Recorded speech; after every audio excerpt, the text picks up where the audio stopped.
Highnesses, Excellencies, ladies and gentlemen, thank you very much for inviting me to participate in the 10th anniversary edition of the World Government Summit. We are meeting in 2023 with the world in turmoil. Developing countries are facing an economic crisis, heavy debt burdens, high inflation, and climate change. Underinvestment is blocking future growth.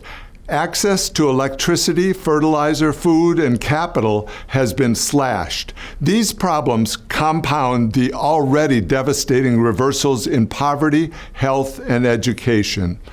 In short, there is a crisis facing development. Here in MENA, the region is facing unprecedented droughts, water scarcity, desertification, coastal erosion, and air pollution. This crisis requires a new way of thinking, innovative solutions, and the right institutions to implement them. The theme of this summit, Shaping Future Governments, is therefore especially timely. Current and future governments need to balance complex goals. For example, on energy, on the one hand, they need to provide reliable and affordable electricity to their people. On the other hand, they need to find the low-carbon growth paths and provide a just transition for society to fewer greenhouse gas emissions. Another example is on agriculture. Countries are looking for ways to ensure food security and protect the poor in today's high-price environment.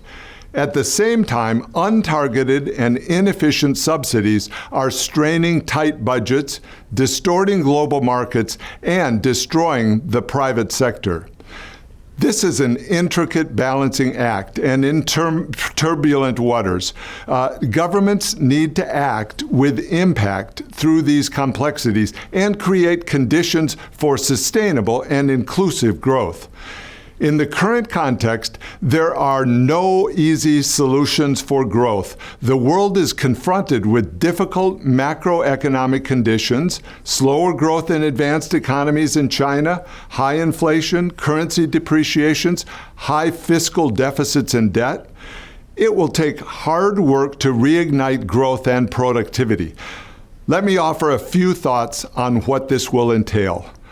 First, and as preconditions to growth, governments should implement sound macroeconomic policies, including monetary, exchange rate, fiscal, and trade policies.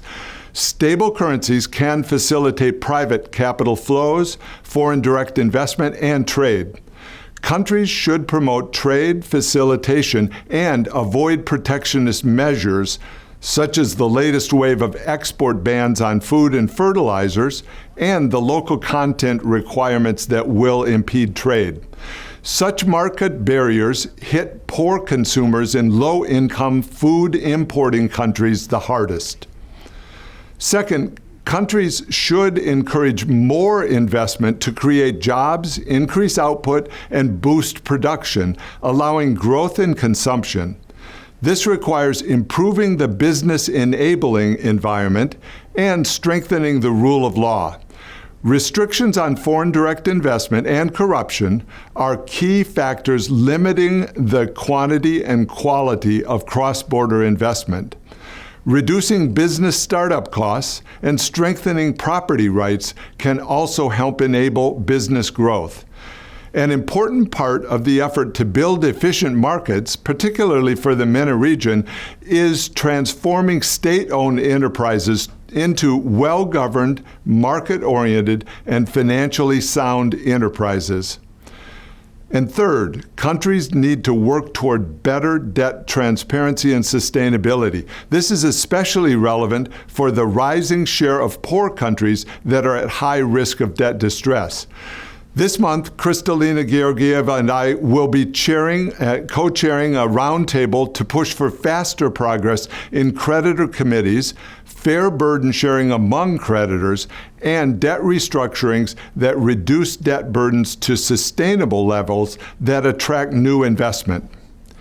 Fourth, governments need to integrate climate and development in ways that increase energy access and speed up the transition to lower carbon energy.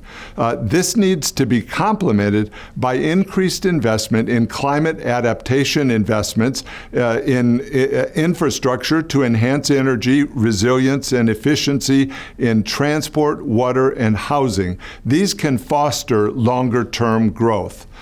Weather-resilient seeds, better storage capacity, and investments to improve agriculture productivity are also important for growth and resilience. And finally, the future path also requires technological leaps to propel greener growth and full utilization of the economic opportunities from digital technologies. For the digital transformation to be successful, we need trusted, quality, and inclusive public infrastructure, accessible and affordable internet, and the development of digital skills. The World Bank Group is engaged across all these areas, and I look forward to continuing our cooperation with all of you. Thank you, and I wish you all a productive, insightful, and practical discussion during the summit. Thank you all very much.